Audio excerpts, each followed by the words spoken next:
I want to talk to you guys about lazy eBay sellers, and I'm only going to use myself as an example for this video because I know if I direct it at the masses, I'll offend a lot of people.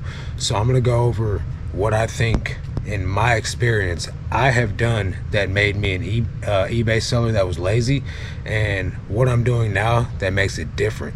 And for a lot of you guys that know me, you know I have a pretty strong work ethic. So you're probably wondering, well, how are you lazy, Marcus? Well, I'm going to get into that and discuss it with you and see if you guys have any of these traits or qualities, and if you're doing it, you need to stop. Like I said, I'm not targeting anyone because I don't know if anyone's doing any of this stuff, but I'm sure there are several people doing them, and I feel like it was what was hindering me for the longest in my business. What's going on, everybody? My name is Marcus. Welcome back to another video. Today I'm going to go over this topic with you guys and show you guys what sold and answer some of the questions you guys left in the comment section. I've been getting a lot of comments from new people lately. I guess the channel's reaching newer people, or either the old people that have been here the whole time just stopped watching the videos, or either they just don't comment anymore. Combination of all of it, I suppose. But we got 24 orders going out on eBay for $503, and then we also got one order on Poshmark as well. So yeah, what do I mean about lazy eBay sellers? Well, for me, as you guys know, right now I work 3 days a week on eBay, 1 day sourcing, 4 total days working in the reselling business in the week. That didn't used to be how it was. So before, when I was being lazy, working 7 days a week, working 16-hour days, right? Now, how does that work? Well, the reason I was being lazy is because my sourcing game was in the mud. I was picking up whatever, any types of items. Didn't matter about price that they would sell for. ASP was not a problem. It didn't matter how fast they would take the sell-through was not an issue, right? And so when you work like that, yeah, it makes a lot of work because you got to list a lot of volume of items, right? But what makes it lazy is because instead of taking the time to go back and forth from the 5 thrift stores that I have in my area to try to source the best items I possibly could, I would just get on the highway and drive to the bins and buy 350 items in one trip at the bins, which led me to buy like things that I shouldn't have been buying. For instance, I would buy Ann Taylor Loft. You know, now don't get me wrong, some Ann Taylor sells okay, but I would buy Ann Taylor Loft, I'd buy Faded Glory, I'd buy, you know, just low tier brands, Old Navy button-up shirts and things like that. And like, you guys will see some of those things sell over the next few months because I still have them listed in my store. But I would buy these items because I knew they would sell eventually. To me, it didn't matter when they sold, so I would just buy it, throw it up in my store. But I was doing 90 a day, right? So doing 90 a day of mediocre items, you know, mixed in with, you know, some really great items, but the mediocre items were just filling the 90 a day metrics. It kind of led me to have to work a lot of long hours. Now, if I would have been more diligent, more focused on picking up quality versus quantity, I would have made a lot more money. Or, you know, I would have had to work less hard to make that money. Now, so you say, why do you say that's lazy? I'll say it's lazy because if you just focus on buying good items, spend the time buying the good items, your listing life will be much easier. Your eBay life will be much easier. As an example, I work 3 days listing on eBay now. Now, you guys say, oh, well, you have a lister. That's neither here nor there. I still have to edit those listings and revise those titles. The titles always are not great, so I always have to do something on the listing, right? But even if I didn't use a lister, it would take me minimum, you know, 40 minutes to do, or maximum 40 minutes to do my 40 listings a day, right? Because I'm selling similar from my own store. I don't really have to do anything. I change the color, change the title maybe a little bit, change the size if it doesn't match closely, you know what I mean, and update the price. That's very quick listing, 30 seconds to a minute. You know, I type pretty slow, so we'll say a minute. So I can do the listings myself. I choose not to. But with that being said, though, I work 4 days a week total on eBay, and I make the same amount of money I was netting when I was working doing 90 a day. And I'll show you some numbers in a bit to verify what I'm talking about. And the thing is, my gross is lower now than it was last year this time when I was doing this 90 a day. And I just came to realize that I was taking the lazy way out of things.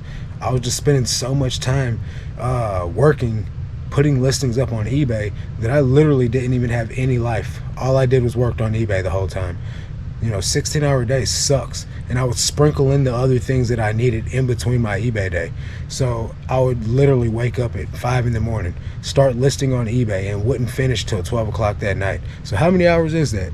That's 19 hours I was working on eBay a day some days. Now, the concentrated effort wasn't all 19 hours, because like I said, I would leave, I would go do something at my church, or I would eat food, or I would be like traveling to the post office and other parts of the day. So about a good 16 hours of that day was concentrated effort listing items on eBay. And that got old, guys, real old. So I encourage you guys out there, don't be lazy with your sourcing. All your money's made when you source. If you pay too much for the item, you've already lost right off the flip, because now you're going to end up listing this item, accepting some type of offer on the item, promoting the listing. You're going to have to pay fees on that and all that stuff. So you've already lost if you pay too much for the item up front. It doesn't matter what you pay for an item.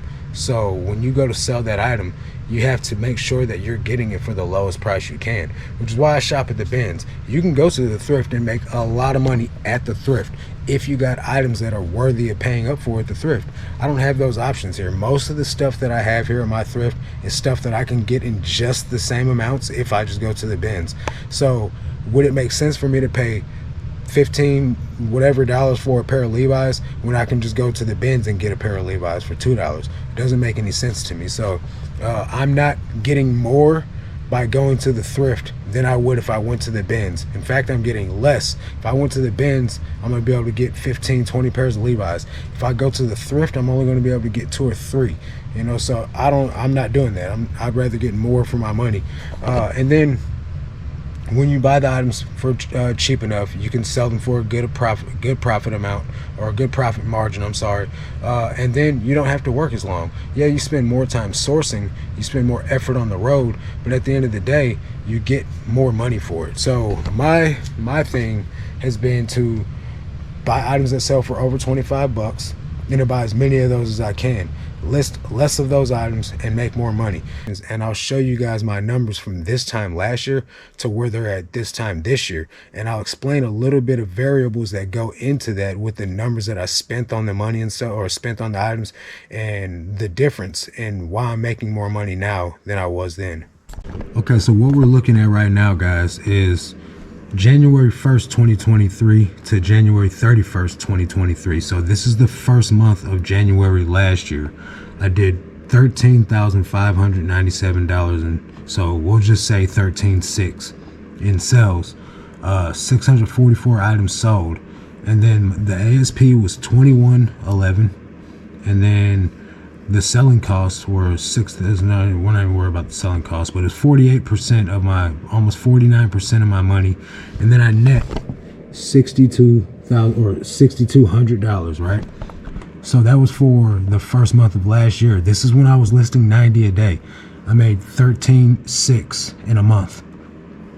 Now I'm listing 20 a day, and we'll go to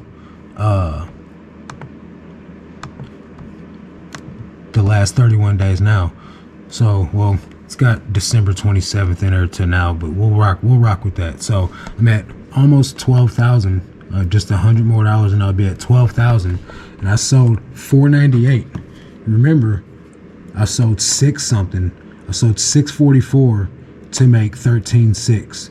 Now I'm at almost 500 items to make 12. So over 100 items less, and I'm $1,500 or $1,600 away from what I've grossed.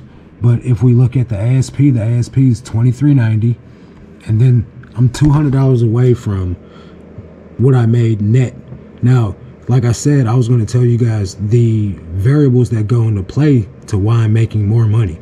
Now, right now, as it stands, I'm spending about $200 a week on inventory. When I was listing 90 a day, I was spending $600 a week on inventory. So that's $400 extra. which brings me to $6,400 net, right? Because the other sales was 62. Now I'm at 64. So now I'm $400 profit into the positive. I'm also not buying boxes. These boxes, I was buying a box of those every week, maybe every 2 weeks. So that saves me more money. The shipping bags, the bags that I store in. This case of bags, this is 1,000 bags. This case would last me, what, a month maybe? Now I'm buying a box of those like every 2 or 3 months. So it's just a lot different, guys. I don't have to buy as much shelves anymore because I got all the shelving that I need. I got tons of space. I was running out of storage units left and right when I was doing 90 a day. I had 2 storage units when I started the year off last year, and by the time I moved into this space, I had 5 of them utilized, and I couldn't buy any more because none of them were. Well, actually, the guy had just built more. So I moved into this space because if I was going to continue growing, I wanted to have all my stuff in one unit. So a lot of different variables went into that, right? So not only was I buying 90 items a day, I was getting on the highway driving to St. Louis 2 times a week, and that was just putting wear and tear on my car, miles, oil changes. I'd spend the whole day gone eating, fast food, eating like garbage.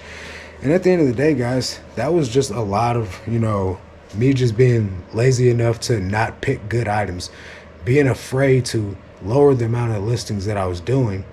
Because even at the beginning of, or at the end of the at the end of 2022, before January 23, when I showed you guys those numbers, I was doing 33 a day. I'm doing 20 a day now, and I'm still making more money than I was then.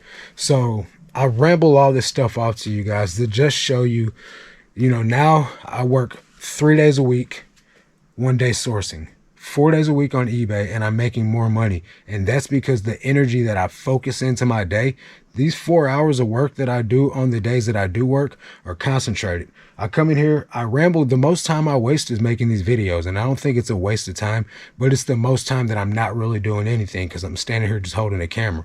But while I pull these orders and then I take photos of my items and I do customer service and I, consolidate some, I've just started paying my brother to consolidate storage, so I don't have to do that anymore either. So now it's much more laser focused energy going into getting the work done and getting out of here. And that way I can work on my other businesses.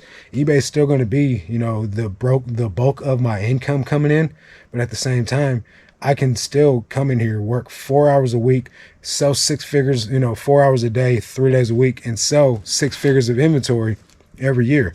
And that's what I want people to be able to understand. You can do this eBay thing, work all the hours a day you want, but you can come in here and you can focus real clear energy on getting your job done, getting your 20 a day up, and get out of here and still bring home $6,000 to $8,000 a month, and be comfortable and still have a full-time job or a part-time job or whatever you choose to do. eBay is my full-time job, but now I'm focusing on generating other streams of income to go along with it, and I'm just working smarter instead of working harder. So hopefully all that makes sense, maybe provides a little bit of value. I'm going to jump into what these items were that sold, and I'm going to try to fly through them because I'm sure I'm at about 10-12 minutes of video footage already. So I'm going to just run through these items, guys, that sold yesterday, show you guys what I got going out, and then we're going to get on out of here and let you guys get to enjoying your weekend. Hopefully you guys are having good. So hopefully you guys had some good sales yesterday. Let's jump into these. Now we got a men's J. Crew Henley small, so for a best offer of $10.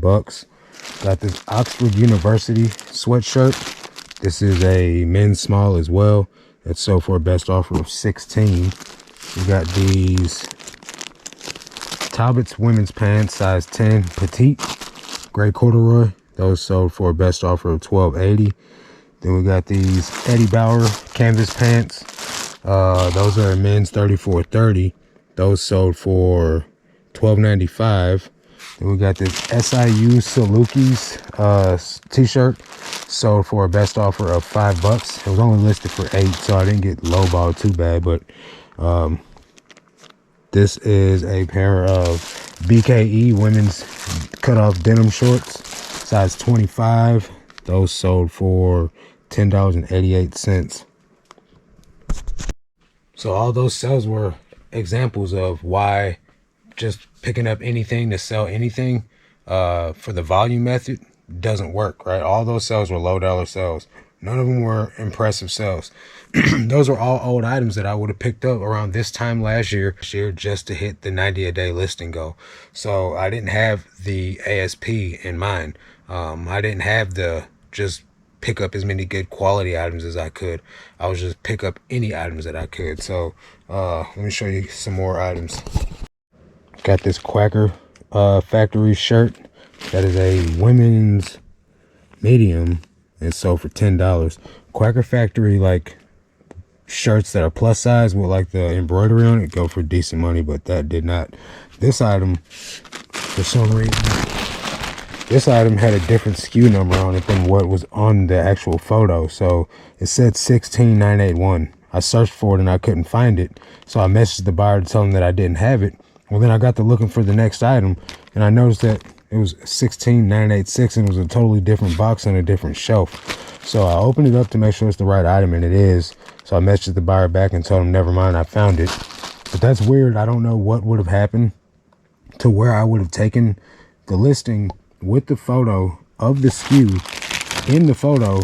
This is not what's in the photo. So I don't know, maybe something happened and I took it out to verify that it was a different listing and forgot to change the SKU number on it, but I'm glad I found them. Those are Old Navy shorts, sold for $9.60, women's medium. I got these Urban Star jeans, men's 33-32.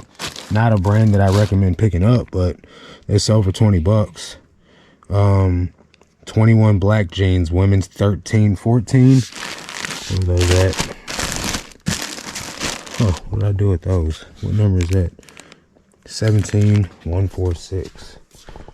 Could have sworn I pulled that. Oh, right here. 17146. These are 21 black jeans from Rue 21. Those are women's 13-14, and they sold for $20 as well. Then we got the next item is Hollister hoodie, women's large. This sold for $15. Just a basic Hollister hoodie with simple little graphic on there or embroidery on there. Then we got a buckle pearl snap button-up shirt. These were going for more money when I picked it up, but it's kind of trickled on down the way to where I took a $10 offer on it. That is a men's large.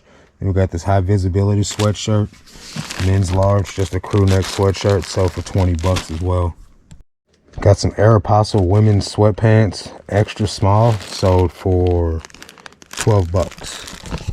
So if you guys are new resellers, which a lot of you that have been tuning into the channel lately are, I do run a Patreon where I help you guys get further faster in your reselling business. If you guys are interested in that, there's a link down below in the description. 7-day free trial. Come over, get a free store review, check it out, see if it's a right fit for you. It may not be, but if it is and you stay on, it's just $1 a day after that, and I can help you guys grow your business and get further faster in this reselling thing.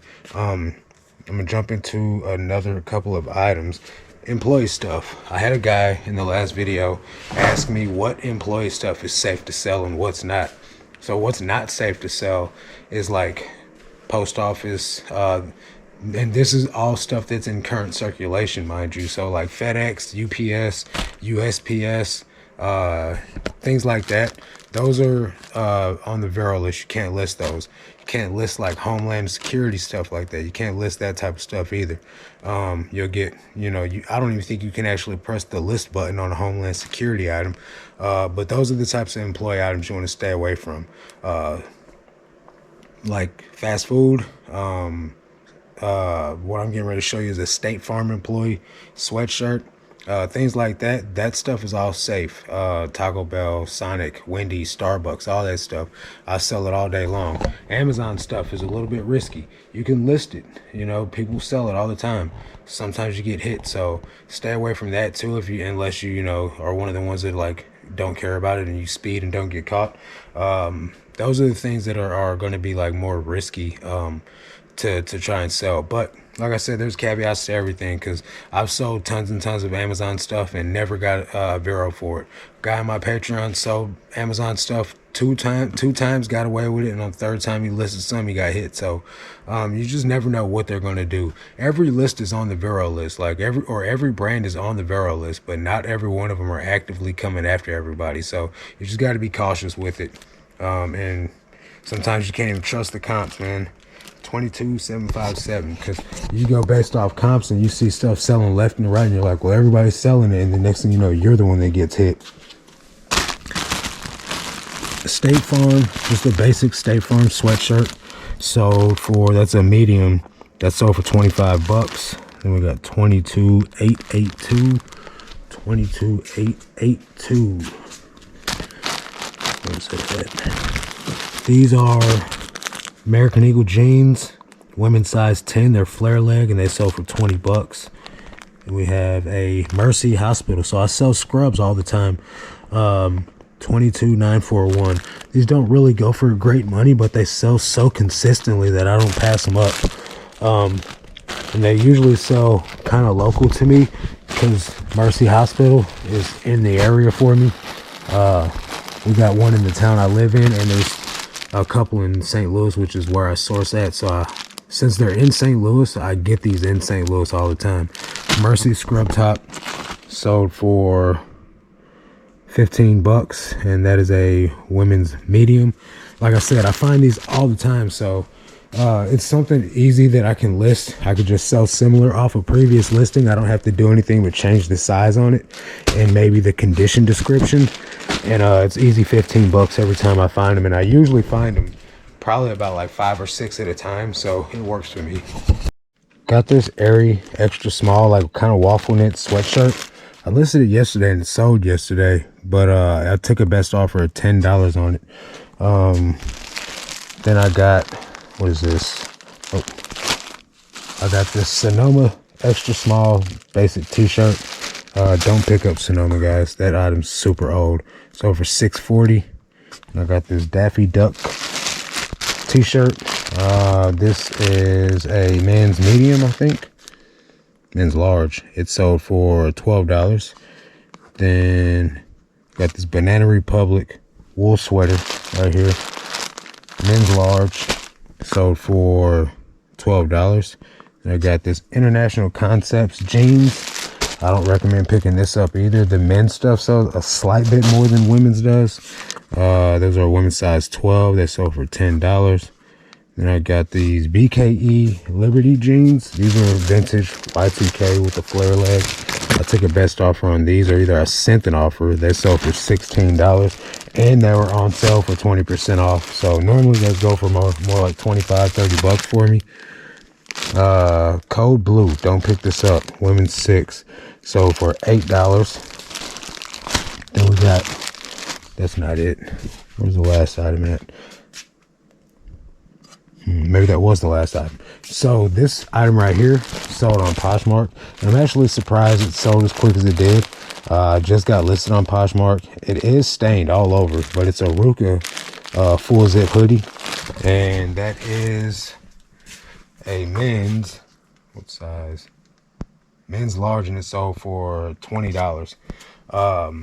So if you guys know, I've been cross listing on Vendu for all my listings for about 4 months now, and while some days are really great over there on Poshmark, some days are not, like today. So one item, it is what it is. I'm just glad that I didn't sell none. But yeah, if you guys want to use Vendu, a lot of you guys have been saying that you've been using the discount code down below in the description. Big shout out to you guys. Hopefully a lot of you guys are having great success with it.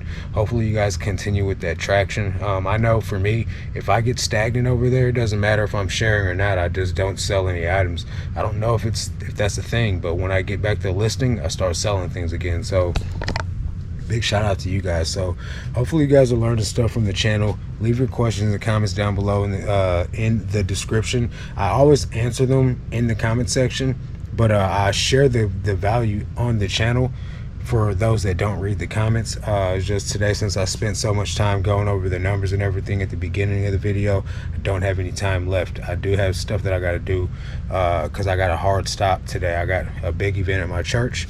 Really excited about it. So that's going to do it for this one. Catch you guys on the next one. Until then, let's make this cash, guys. Peace.